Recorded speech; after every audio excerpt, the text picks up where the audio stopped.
Well, hi, this is Ken with Village Green, and today I wanted to talk with you about drought. And the interesting thing is, I'm not talking about this in the summer. You can see I've got my jacket on. This is January, and it's been a while since we've had rains. And the reason I wanted to send this message out is that can cause some real damage to both lawns and landscapes if we're not watering properly. Uh, the things that I've seen is with new plants, you need to make sure that you've got the water running. And even for existing landscapes and existing lawns, we still lose a little bit of water throughout the winter time. And that's why it's really important for us to keep the sprinklers running if we're not getting consistent rains like we're going through right now with this drought.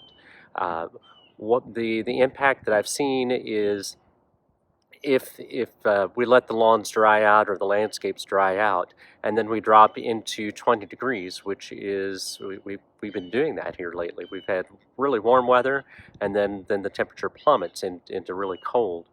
That does some real damage to both the lawns and the landscape. Uh, you'll see some pretty immediate damage to the plants, but also what people don't realize is that can cause damage also to your lawn as it comes out of dormancy.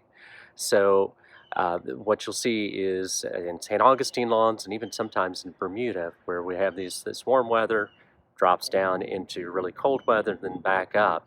If we haven't kept the lawns watered, then it makes the lawn much more susceptible to freeze damage, and you'll see the lawn's not coming out of dormancy well. So really important for you to water somewhere around, if you're using spray heads, about 10 minutes per week. You don't have to do a lot, but just a little bit.